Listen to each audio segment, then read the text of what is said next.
ele já tem, mas ele não perderá muito não, né? Não é que ele em si se envolveu, né? Ele falou, ó, mano, eu vou tomar um cartão de tal dia, né? Tá programado. Ele não falou, porque você quer, porque você vai fazer aí a aposta, eu vou tomar um cartão. Não, falou, ó, tá programado para eu tomar tal dia. E nisso, cara, ele acabou se prejudicando, né? Se prejudicando. Acredito eu que ele não acharia que chegaria a esse ponto. Poderia até ali falar, cara, isso aqui pode dar merda, mas assim, eu não tô, pelo menos eu não tô envolvido, né? Pelo menos eu não vou estar aí no meio do esquema, né? Eu só vou falar o dia que eu vou tomar o cartão. De todo jeito eu ia tomar esse cartão mesmo. Mas não foi bem assim, né? Dentro da lei aí, ele acabou violando o sistema. Acabou entrando aí num esquema, mesmo que sem querer. Bruno Henrique tem 34 anos, tá no final da sua carreira já também, né? Não teria muito tempo aí no futebol, pelo menos no futebol do Flamengo, né? Bruno Henrique jogaria aí estourando, cara, estourando mais um ano no Flamengo, né? Estourando mais um ano. O contrato dele vai até 2026, nós estamos em 25, o contrato dele se encerraria ali em 2026 e ele provavelmente iria jogar em um time menor, né? Ou ela tem como verdade que ela não fez aquilo. Isso. Ela tem como verdade na cabeça dela de que ela não mexeu no resultado. Sim. Eu só tomei um cartão amarelo. Eu não mexi em nada, eu não prejudiquei ninguém. Não prejudiquei meu time. Não... Sabe? E é justamente o contrário. É justamente o contrário. Você está cometendo, sim, um crime. Você está fazendo algo de errado, sim. Eu acho que é muito da educação que o Marra estava falando e é muito do que você... na base, né? Exatamente. E eu acho que tem um outro ponto também, não só a coisa de não mexer no resultado, mas também a coisa do não foi eu que propus, não fui eu que cheguei e montei um esquema do tipo, fala meu brother, estou pensando em fazer isso, façam esse movimento. Em relação ao que foi divulgado em 2023, que foram bandidos que procuraram... Isso, que procuraram, os jogadores estão... Ou também, não fui eu que ganhei o dinheiro. Exatamente, é isso. Eu acho que isso também, do tipo, não fui eu que não foi um esquema, foi um irmão. Exato. Literalmente, né? E aí eu acho que nessa frase aqui, que aí entra a questão, que eu entendo que exista talvez, pelo menos da minha parte, assim, essa coisa de entender o lado, vamos com calma, né? Do jogador, da ignorância, e não a ignorância rude, mas da ignorância da falta de acesso à informação mesmo, de toda a realidade que é de um país.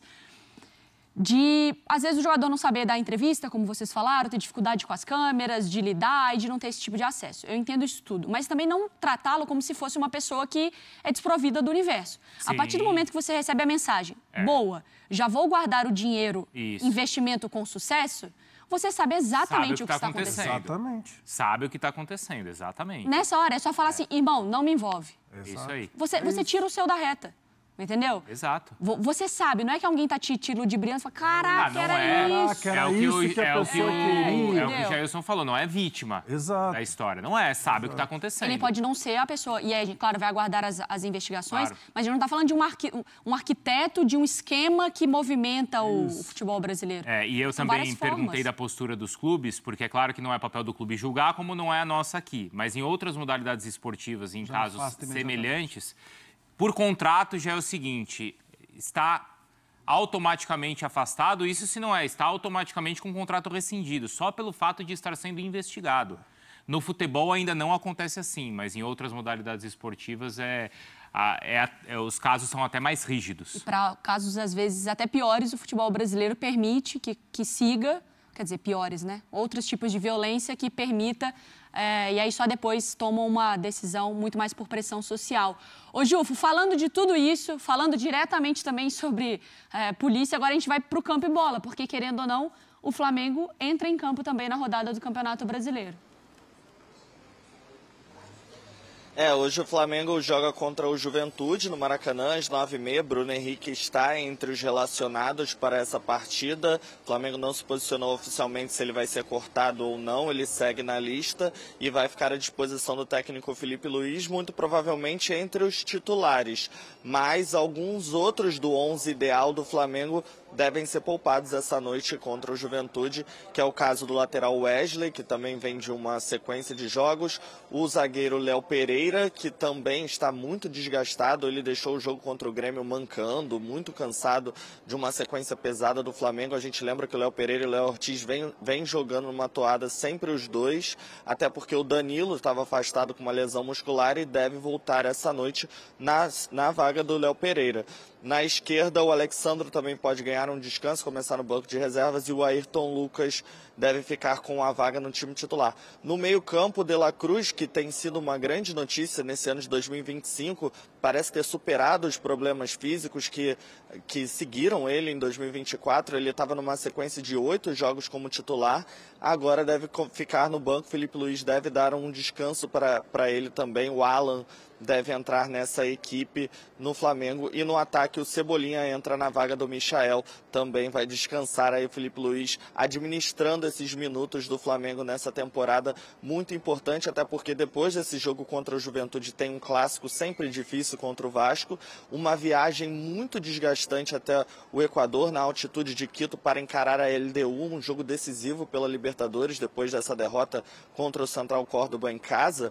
Esse jogo contra a LDU vai ser uma partida fundamental para o Flamengo, então o Felipe Luiz quer chegar com todo mundo inteiro lá no Equador, e esses devem ser os poupados dessa partida contra o Juventude. A gente lembra que o Flamengo quer voltar a ter uma boa campanha no Maracanã. O Flamengo venceu os 2 jogos como visitante no Brasileirão contra o Vitória e o Grêmio, mas empatou com o Inter e não vence aqui no Rio de Janeiro há 3 partidas. Empatou na final do Carioca contra o Fluminense, empatou contra o Inter na estreia do Brasileirão e perdeu para o Central Córdoba na Libertadores. Felipe Luiz quer voltar com o Maracanã como força do Flamengo nessa temporada 2025. Beijo, Jufo. Obrigada e boa sequência de trabalho para você, tá? No F-Show, não se esqueça. Disparado o líder em finalizações. Mas... Disparado, 81 finalizações. Só... Não ganha, tem que pôr a bola na casinha lá. Líder em posse de bola, em finalizações, em tudo. Em presença no terço ofensivo. O Atlético domina o jogo, mas não consegue ganhar. Tem que ser um pouco mais Ceará, talvez. Mas a diferença é essa, que o Ceará é o contrário, é o time que fica pouco com a bola. A gente falava sobre isso aqui quando analisou o Pedro fazer gol, né? E o peixe de tanta gente... Os maiores finalizadores do campeonato são Hulk e Rony. 14 finalizações para cada um. Eram até a rodada anterior, né? O peixe de tanta gente será comandado por César Sampaio, interinamente. E o Pedro Martins é o CEO, ele falou, e falou muito. Vamos acompanhar. O Santos é um clube que precisa ter muito orgulho do seu passado, muito mesmo. É o que está moldando a identidade dessa instituição. Só que ele precisa saber diferenciar o que é orgulho do passado de saudosismo. O saudosismo vai matar o Santos Futebol Clube. E a gente tinha a compreensão de que depois do acesso, as coisas iam voltar ao normal.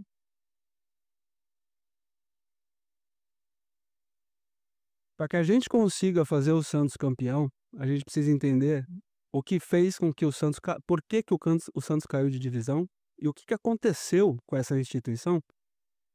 Porque um clube desse tamanho não cai de divisão à toa. Professor falou muito mais. Eu só trouxe verdades. Espero que ele continue tendo mão forte para ser o CEO do Santos, porque me parece a pessoa mais lúcida que apareceu nos últimos... Quanto tempo de gente dirigindo o Santos? Incluindo aquele comitê lá, para botar todo mundo no balaio. Só que ele veio a público para dizer que foi um fracasso a saída do Caixinha, dando a entender que ele foi contra, né, embora tenha participado da reunião, que ele foi contra a saída do Caixinha e confrontou lá com o jornalista, que a gente quer jogador, a gente quer vitória e tal. Ele, calma, não é assim. Se a gente achar que vai resolver tudo, né, em uma semana, não vai resolver nada, vai acumular problemas, ele está certíssimo. A questão é a postura firme dele, verdadeira dele, porque ele falou verdades que o torcedor não quer ouvir.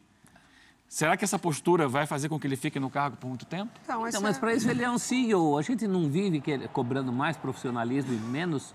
Sim, ele está certíssimo, prof. Não é? A questão é, quem coloca ele no cargo vai aceitar esse tipo de discurso? Então, é por isso que eu falei que espero que ele tenha Porque ele questionou métodos atuais, inclusive, né? Métodos antigos e atuais. Resquícios, é inevitável, métodos não vai mudar da noite e atuais. dia, né? Então, querendo ou não, ele questionou a maneira como as coisas são feitas no Santos. Um dos métodos atuais é mudar de técnico toda hora, cada 2, 3 meses. E não só no Santos, né? É uma coisa do futebol brasileiro, é uma coisa que passa por como a mídia hoje faz a cobertura do futebol, a mídia como um todo, sem especificar A, B ou C, como o torcedor gera uma expectativa muito grande, como o clube, no caso do presidente, Marcelo Teixeira, aquela fala dele com relação ao jogo do Vasco, o Santos não pode perder para o Vasco, sugere que o time do Santos é muito melhor do que, na verdade, é.